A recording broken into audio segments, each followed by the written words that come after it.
Hello students, कैसे हैं आप सब। चलिए, हमने अभी ये अपना सेकंड चैप्टर स्टार्ट किया था। उसमें कुछ बेसिक टर्म्स थी, मैंने लास्ट वीडियो में बताई हैं 3 टर्म्स। अब मैं आगे की टर्म्स समझा रही हूँ आपको। एक वर्ड आता है हमारे अकाउंटिंग में बार बार, ड्राइंग्स। इसका क्या मतलब है और ये कैसे ट्रीट किया जाता है, इसके बारे में यहाँ पे आपको बताया हुआ है। देखिए, it is the amount withdrawn or goods taken by the proprietor और पार्टनर फॉर पर्सनल यूज। ये एक पर्सनल यूज के लिए निकाला गया या तो पैसा है, विड्रॉ की गई, या तो ये अमाउंट है, पैसा है, या फिर ये गुड्स है, या फिर कोई सामान हमने अपने पर्सनल यूज के लिए लिया है। हमने मतलब कि प्रोप्राइटर ने या फिर पार्टनर ने, मतलब जिन लोगों ने बिजनेस शुरू किया है, जिन्होंने एंटरप्राइज स्टार्ट की है, उन लोगों ने अपने पर्सनल यूज के लिए या तो पैसा निकाला है या फिर गुड्स निकाला है। इनमें से कुछ भी निकाला है या ये दोनों चीज ही निकाली है पर्सनल यूज के लिए। मेन पॉइंट है पर्सनल यूज। पर्सनल यूज के लिए निकाली गई कोई भी चीज अपने बिजनेस से क्या कहलाएगी? ड्राइंग कहलाएगी। गुड्स और टेकन बाय द प्रोप्राइटर और partner are valued at purchase cost. Goods जो भी माल हमने अपने पर्सनल यूज के लिए लिया है, उसकी वैल्यू कैसे लगाई जाएगी? परचेज कॉस्ट पे। जिस भी वैल्यू पे वो परचेज किया गया था, वही अमाउंट पे उसे वहां नोट किया जाएगा।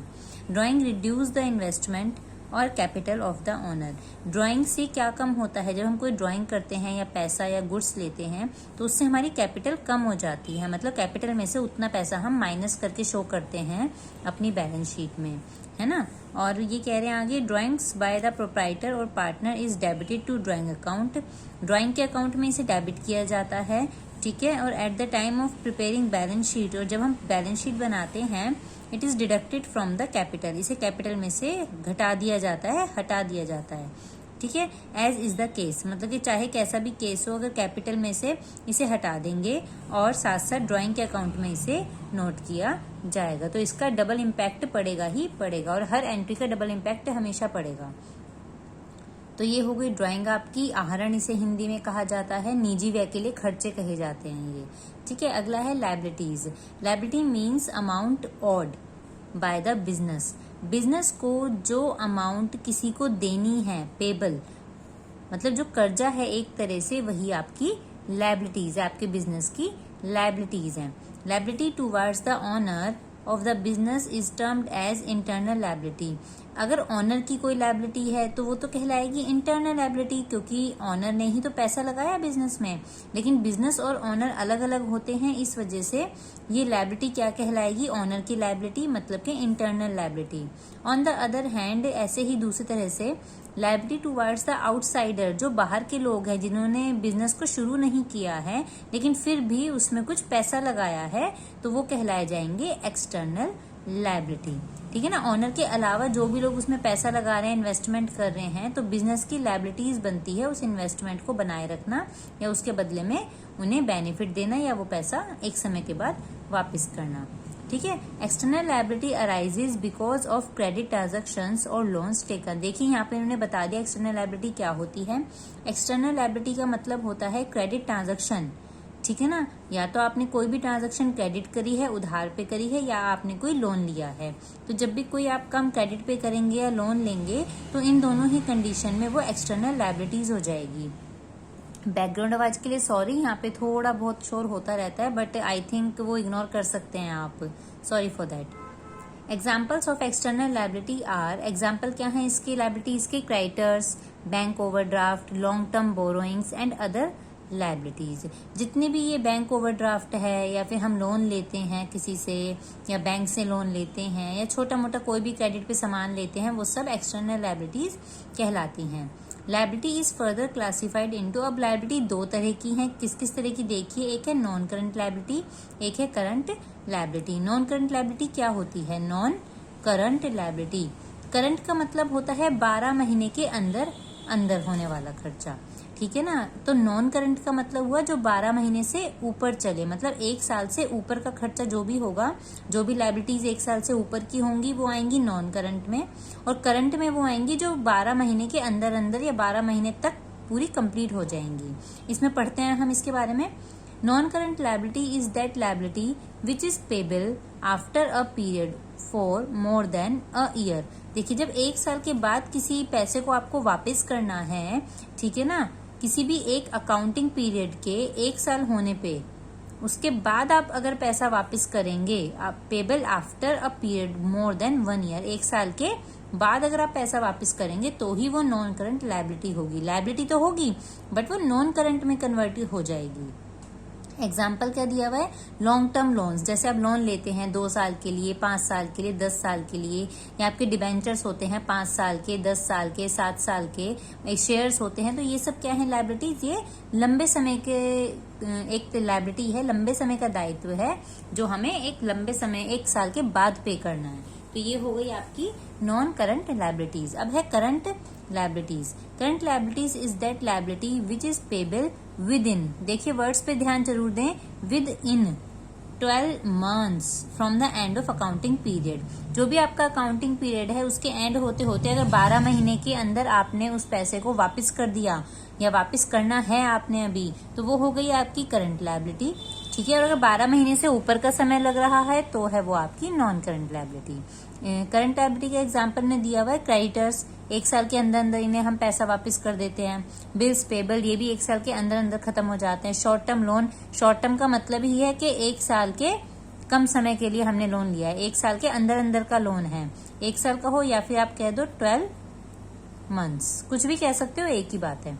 ठीक है ना, 1 साल के अंदर अंदर आपने कोई लोन लेके खत्म करना है या फिर 12 महीने के अंदर अंदर आपने कोई लोन लेके खत्म करना है, तो ये हो गई non current liability, current liabilities. Next page पे देखें तो इसमें अब आपको क्लासिफिकेशन दिया हुआ है, मैं इस टॉपिक को यहीं कंप्लीट करूंगी। इसमें आपको क्लासिफिकेशन दिया हुआ है, ये कह रहे हैं classification of liabilities in case of companies as per schedule 3 of the companies act 2030। Companies act 2013 के हिसाब से शेड्यूल 3 में, कंपनीज एक्ट के जो भी शेड्यूल 3 में क्लासिफिकेशन दी गई है वो इस तरह की क्लासिफिकेशन है। देखिए इसे पढ़ते हैं। Liability under schedule 3 of the companies act 2030 is classified into, किस तरह से क्लासिफाई की गई है, करंट लायबिलिटीज और नॉन करंट लायबिलिटीज। तो करंट लायबिलिटीज उसमें कैसे बताई गई है, देखिए इस तरह से लिखी हुई है वहां पर, अ liability is a current liability if it satisfies any one of the following criteria. अगर कोई भी लायबिलिटी को करंट लायबिलिटी बनना है तो उसे किसी भी एक, एनी वन, किसी भी एक कंडीशन को पूरा करना होगा। एक भी पूरी कर सकती है, एक से ज्यादा भी पूरी कर सकती है, लेकिन कोई एक तो पूरी करनी ही होगी। अब ये क्या कंडीशन है, ये देखिए कंडीशन ये है, it is expected to be settled in companies normal operating cycle. ये कंपनी की नॉर्मल ऑपरेटिंग साइकिल में खत्म हो जानी चाहिए, सेटल हो जानी चाहिए। ऑपरेटिंग साइकिल मतलब 1 साल का जो भी समय है उसके अंदर अंदर खत्म हो जाना चाहिए। और it is held primarily for the purpose of being traded, और इसका मेन पर्पस क्या होना चाहिए, माल का आदान प्रदान, ट्रेड करना पर्पस होना चाहिए। ठीक है ना, जैसे कि क्रेडिटर्स हमारे। It is due to be settled within 12 months after the reporting date. जो भी रिपोर्टिंग डेट है उससे लेके अगले 12 महीने तक ये सारा पूरा हो जाना चाहिए, पैसा हमें दे देना चाहिए, तभी वो करंट लायबिलिटी होगी। अगर वो ट्रेड हो रही होगी, ट्रेडिंग पर्पस से होगी, तभी वो करंट लायबिलिटी होगी। ऐसा नहीं कि आपने लॉन्ग टर्म के लिए पैसा लेके जमा करके रख लिया, वो करंट लायबिलिटी नहीं होगी। आपने पैसा लिया, उससे काम किया और 12 महीने के अंदर अंदर ही सेटल कर दिया सब कुछ, तो वो ही ट्रेड कर रहे हो आप, तो वही आपकी करंट लायबिलिटी बनेगी। The company does not have an unconditional right to defer settlement of the liability for at least 12 months after the reporting date. Reporting date के 12 महीने, कम से कम 12 महीने तक उनके ऊपर कोई भी अनकंडीशनल राइट कंपनी का नहीं होगा। अगर जब राइट ही नहीं होगा किसी तरह का तो वो अपने आप ही 12 महीने में कवर होंगी, और राइट नहीं होगा तो वो उसे बढ़ा भी नहीं सकते हैं समय को, तो 12 महीने की रहेंगी, कम से कम 12 महीने की रहेंगी वो। ठीक है ना, और उस हिसाब से ये करंट लायबिलिटी मानी जाएगी।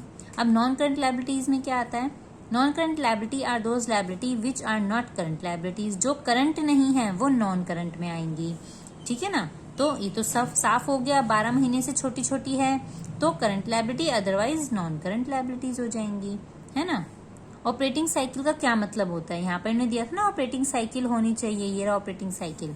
देखिए operating cycle means the time between the acquisition of an asset for processing and it's conversion into cash and cash equivalent. मतलब आपने कोई एसेट ली, उस एसेट को यूज करने के बाद उसे आपने कन्वर्ट कर लिया कैश में, ठीक है। तो जब आपने वो ली और जब तक आपने उसे कन्वर्ट किया तब तक का टाइम कैसा होना चाहिए, 12 महीने का होना चाहिए।